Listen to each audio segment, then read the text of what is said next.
चल निकाल पैसे, मेरी दारू खत्म हो गई है, मुझे बोतल लेनी है, चल। मेरी दोनों बच्चियों के कपड़े फट गए हैं, मैं उन्हें कपड़े तक नहीं दिलवा पा रही और आप है कि आपको अपने पीने की पड़ी है। छी, कैसे बाप हैं आप। मैं तुझसे पैसे मांग रहा हूँ और तू मुझे लेक्चर देने में लगी हुई है। तू ऐसे नहीं मानेगी, है? बलबीर ने काफी मात्रा में शराब पी रखी थी। वो गुस्से में चूल्हे के पास रखा एक बड़ा सा पतीला उठाता है और उससे ममता के सिर पर वार कर देता है, जिससे ममता के सिर से खून निकलने लगता है। फिर गुस्से में बलबीर वहां से चला जाता है। ममता अपने सिर का खून साफ करके एक कतरन अपने सिर पर बांध लेती है, जिसके बाद वो अपनी बेटियों के फटे हुए कपड़े सिलने लगती है। शाम को ममता अपनी दोनों बेटियों को खाना परोसती है। ये क्या माँ, आज फिर से रोटी जामुन की सब्जी के साथ ही खानी पड़ेगी? हाँ माँ, हमें कब से दूसरी सब्जी खाने का मन है, आप कभी तो सब्जी बना दो ना माँ। बच्चों, आजकल मेरा काम थोड़ा मंदा चल रहा है और बाजार में सब्जी भी बहुत महंगी मिल रही है। वो तो हमारे आंगन में जामुन का पेड़ है, जिस कारण मैं तुम्हें इसकी सब्जी बनाकर खिला पाती हूँ। लेकिन माँ, अपने आंगन में ये जामुन का पेड़ आखिर आया कहाँ से? ये बात सुनकर ममता पुरानी यादों में खो जाती है। बेटी, मुझे बहुत जोरों की भूख लगी है, पिछले 3 दिन से कुछ नहीं खाया है। तेरे पास कुछ भी खाने को है तो इस बूढ़ी को दे दे। ममता 2 रोटी सब्जी के साथ अम्मा को खाने को देती है। मेरे पास तुझे देने के लिए इस जामुन के पौधे के अलावा कुछ भी नहीं है, इसे तू अपने आंगन में लगा लेना, एक दिन ये तेरे बहुत काम आएगा। ममता उस पौधे को अपने हाथ में पकड़कर देख ही रही होती है कि पलक झपकते ही वो बूढ़ी अम्मा गायब हो जाती है। फिर ममता उस जामुन के पेड़ को अपने आंगन में लगा लेती है। बेटी, अगर आज हमारे पास ये जामुन का पेड़ नहीं होता तो हम क्या खाते? ये सुनकर दोनों बहनें चुप हो जाती हैं। ऐसे ही कुछ दिन बीत जाते हैं। एक रोज, इतनी देर हो गई, ये दोनों अभी तक घर नहीं लौटी, आखिर कहाँ रह गई? ममता उन दोनों को ढूंढने लगती है। तभी उनकी नजर घर के पीछे पत्ते खेल रही अपनी दोनों बेटियों पर जाती है। चल अब जल्दी से पत्ते फेंक, और ये देख मैं जीत गई। ये देख ममता को बहुत गुस्सा आता है। ये तुम दोनों क्या कर रही हो? तुम दोनों का बाप कम था क्या जो अब तुम दोनों भी पत्ते खेल रही हो? चलो यहाँ से। लगता है मुझे किसी भी तरह पैसे जोड़कर इनको स्कूल भेजना ही होगा, लेकिन इनकी स्कूल की वर्दी, किताबें, इन सब के लिए पैसे कहाँ से आएंगे? तभी वहां एक लड़की आती है। देखिए, मुझे मेरी माँ ने आपके पास भेजा है। उनका कहना है कि आप बहुत अलग अलग तरह का सुंदर डिजाइन वाला लहंगा बना सकती हैं। ये लहंगा मैं आपको बहुत ही भरोसे के साथ बनाने के लिए दे रही हूँ। ये लहंगा पूरे 1 लाख का है और इसे सिलने के लिए मैं आपको 10,000 रुपए दूंगी। लेकिन हाँ, इसे बहुत ध्यान से बनाइएगा। अगर इस लहंगे में कोई दिक्कत आई तो उसकी भरपाई आपको करनी पड़ेगी। बोलो, मंजूर है? 10,000 सुनते ही ममता ने झट से हाँ कर दी। अब वो दिन रात एक करके पूरी मेहनत से उस लहंगे को सिलने बैठ गई। 4 दिन के अंदर ही उसने पूरा लहंगा बनाकर तैयार कर लिया। इतना सुंदर लहंगा देखकर उन दोनों बहनों ने कहा, माँ, आप तो कितना अच्छा लहंगा बना लेती हो, आप हम दोनों के लिए भी ऐसा लहंगा बना दो ना। हाँ माँ, आप बना दो ना।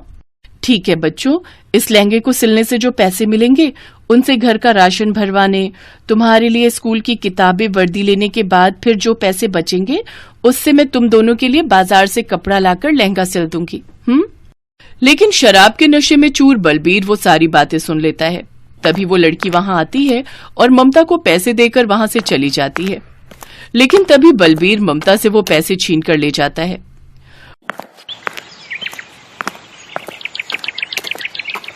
वो पैसे मुझे दे दीजिए, उनसे मुझे अपनी बेटियों का एडमिशन करवाना है, उनके लिए लहंगे बनाने के लिए कपड़ा लाना है।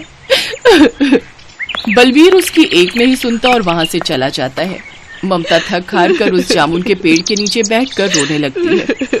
तभी उस पेड़ से एक जामुन आकर उसकी गोद में गिरता है। मैं एक जादुई जामुन हूँ जो कई दिनों से तुम्हारे दुखों को देख रहा हूँ। मेरे इन जामुनों से तुम अपनी बेटियों के लिए लहंगे बनाकर तैयार कर सकती हो।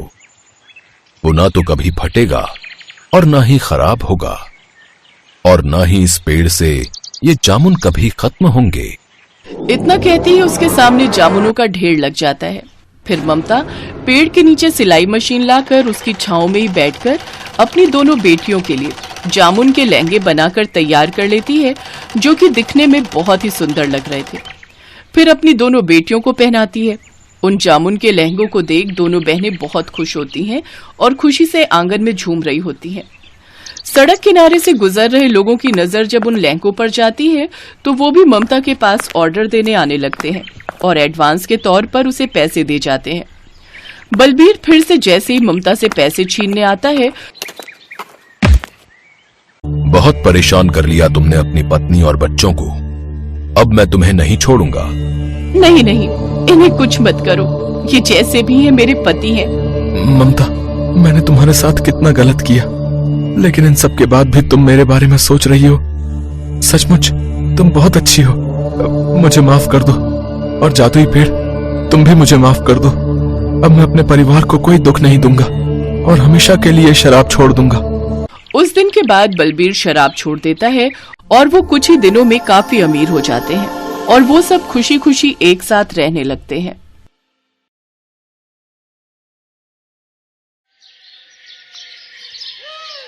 प्रतापनगर में सुंदरलाल नाम का एक दर्जी अपनी पत्नी शांति और बेटी संध्या के साथ रहता था। संध्या का रंग सांवला था, इसलिए उसके लिए कोई भी रिश्ता नहीं मिल रहा था। इसी कारण सुंदरलाल और शांति परेशान थे। सुंदरलाल, मैंने कुर्ता पजामा सिलने दिया था, तैयार हो गया क्या? बस एक पक्की सिलाई करनी बाकी है रामलाल जी। अच्छा, फिर मैं लड़का भेजूंगा, उसी के हाथ दे देना। शाम को शादी में जाना है, इसलिए थोड़ी देर में करके दे दो। और संध्या के लिए कोई रिश्ता मिला या नहीं? कहाँ मिला रामलाल जी, बहुत जगह बोल रखा है। बाकी मैंने तो भगवान पर छोड़ रखा है, वही मेरी बेटी का अच्छा भविष्य तय करेंगे। बात तो ठीक है, पर तुम्हारी बेटी का रंग सांवला है। इतनी आसानी से लड़के सांवले रंग रूप की लड़की के लिए मानते नहीं हैं। इसलिए जब तुमने मुझे कहा था, मैंने भी इस बारे में किसी से कोई बात नहीं की। अच्छा, चलता हूँ, कपड़े भिजवा देना है। सुंदरलाल देखता है रामलाल की बातें संध्या सुन चुकी है, इसलिए उसने बात बदलनी चाहिए। संध्या बेटी, तू रामलाल की बातों का बुरा नहीं मानना, वो तो बस। बापू, मुझे पता है मेरे कारण आपको कितना सुनना पड़ता है। सब कितनी बातें बनाते हैं, मुझे अच्छा नहीं लगता। ना बिटिया ना, ऐसा कभी मत सोचना। तू तो हमारी जिंदगी से बढ़कर हमें प्यारी है। मैं भी आप दोनों से बहुत प्यार करती हूँ बापू। अच्छा लाओ, कुछ कपड़े मैं सिल देती हूँ, आप थक गए होगे। संध्या का उदास चेहरा देखकर सुंदरलाल उस समय चुप हो जाता है। संध्या कपड़े सिलने लगती है। संध्या भी सुंदरलाल की तरह बहुत अच्छे कपड़े सिलती थी। एक दिन उस राज्य के राजकुमार का जन्मदिन था, जिसमें पूरे नगर को न्योता दिया गया था। सुनो सुनो नगरवासियों, ध्यान से सुनो। राजकुमार वीर सिंह के जन्मदिन की खुशी में पूरे नगर को दावत का न्योता दिया जा रहा है। राजा भानु प्रताप सिंह और रानी सुनंदा अपने बेटे वीर सिंह का 25वां जन्मदिन धूमधाम से मना रहे हैं। अरे वाह, राजकुमार वीर सिंह के जन्मदिन की दावत सचमुच देखने वाली होगी। मैं तो बहुत सुंदर तैयार होकर जाऊंगी। मैं भी। पर हम राजकुमार को क्या उपहार देंगे? ऐसे खाली हाथ जाना तो अच्छा नहीं लगेगा। अरे हम क्या देंगे, हमारे माँ बापू भी तो जा रहे हैं, वही देंगे, हम क्यों चिंता करें। पूरे नगर के लोग राजकुमार के जन्मदिन में जाने की तैयारी कर रहे थे। सुनो जी, मैं सोच रही थी हम दोनों तो जन्मदिन की दावत में जा नहीं रहे। तुम्हारी तबीयत भी ठीक नहीं है, पर किसी ना किसी को तो जाना चाहिए। इसलिए संध्या को उसकी सहेलियों के साथ भेज देते हैं, नहीं तो महाराज और महारानी को बुरा लगेगा। ठीक है, ये बात सही रहेगी संध्या बिटिया। तू राजकुमार वीर प्रताप जी के जन्मदिन की दावत के लिए चली जाना। ठीक है, आप चिंता मत करो, मैं रेखा और सुनैना के साथ चली जाऊंगी। संध्या राजकुमार के जन्मदिन के लिए जाने के लिए तैयार तो हो गई, पर वो यही सोच रही थी कि आखिर वो राजकुमार के लिए उपहार में क्या ले जाए। तभी उसके दिमाग में एक तरकीब आई। राजकुमार के जन्मदिन के लिए एक सुंदर सी पोशाक तैयार करके ले जाती हूँ, उनको पसंद आएगी।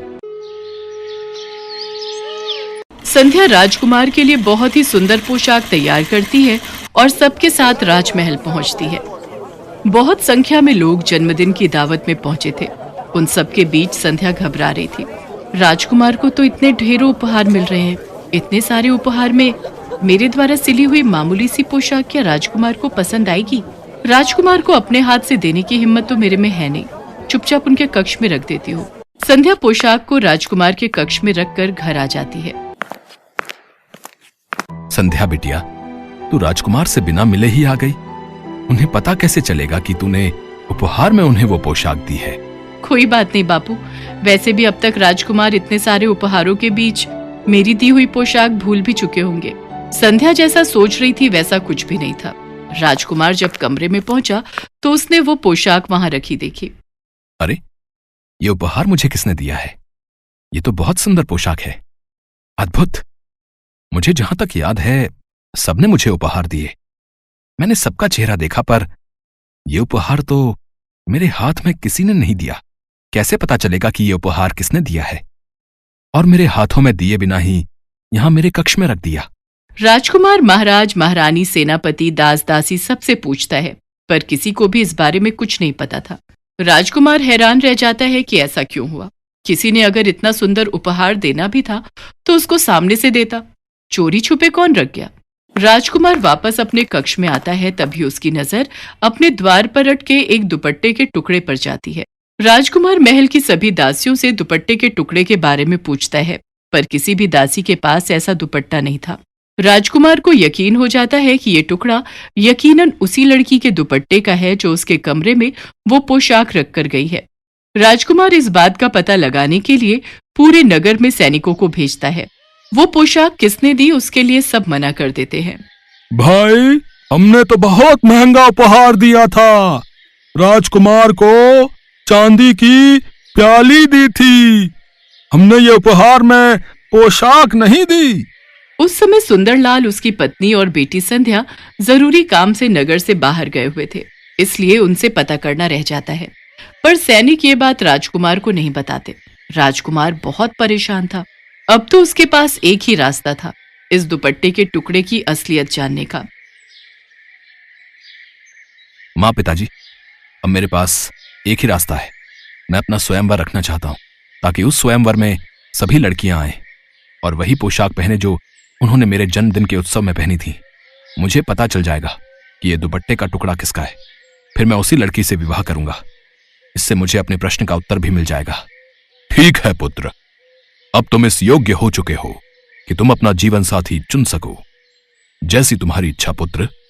हम आज ही नगर में तुम्हारे स्वयंवर की घोषणा करवा देते हैं।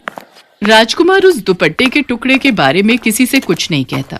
वो तो चुपचाप उस बारे में जानना चाहता था जिसके दुपट्टे का ये टुकड़ा था।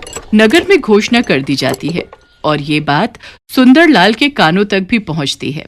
संध्या बेटी, तुम्हें भी स्वयंवर में जाना चाहिए। तुम्हारे पिताजी ठीक कह रहे हैं संध्या बेटी। नगर की सभी लड़कियां स्वयंवर के लिए जा रही हैं। अगर तुम नहीं गई तो महाराज क्रोधित हो जाएंगे। उन्होंने नगर की सभी युवा कन्याओं को स्वयंवर के लिए आमंत्रित किया है। पर मेरा वहां जाने का कोई फायदा नहीं, क्योंकि मैं तो देखने में बिल्कुल भी सुंदर नहीं हूँ। राजकुमार तो मेरी ओर देखेंगे तक नहीं, फिर मैं वहां जाकर क्या करूंगी? बेटी, ये तो भाग्य की बात है। अगर तुम्हारे भाग्य में राज सुख लिखा है तो उसे कोई नहीं छीन सकता, और यदि नहीं लिखा तो तुम अपना कर्तव्य निभाकर लौट आना। नगर की सभी लड़कियां उसी पोशाक में राजमहल पहुंचती हैं जो उन्होंने राजकुमार के जन्मदिन के उत्सव में पहनी थी। राजकुमार की नजरें तो उस लड़की को ढूंढ रही थी जिसके दुपट्टे का टुकड़ा अभी भी राजकुमार के हाथ में था। राजकुमार ने आज वही पोशाक पहनी थी जो संध्या ने उसे उपहार में दी थी। इनमें से तो कोई भी लड़की वो नहीं है। आखिर ये किसके दुपट्टे का टुकड़ा है? कहीं मेरी ये योजना विफल ना हो जाए। राजकुमार अभी इस बारे में सोच ही रहा था कि तभी संध्या महल में प्रवेश करती है। संध्या ये देखकर हैरान रह जाती है कि राजकुमार ने वही पोशाक पहनी है जो उसने सिल कर दी थी। राजकुमार ने मेरी दी हुई पोशाक पहनी है। इसका मतलब राजकुमार को मेरे द्वारा सिली हुई पोशाक पसंद आई। ये देखकर मैं बहुत खुश हूँ। बापू और माँ अगर ये सुनेंगे तो वो भी बहुत खुश होंगे। संध्या अभी ये सब देखकर मुस्कुरा ही रही थी कि तभी राजकुमार वीर प्रताप की नजर उसकी पोशाक पर जाती है। यही है वो जिसकी मुझे तलाश थी। आप सब जानना चाहते हैं मैंने ये स्वयंवर क्यों रखा है? क्योंकि मैं अपना जीवन साथी चुनना चाहता था। जिस लड़की की मुझे तलाश थी आज वो मेरे सामने खड़ी है।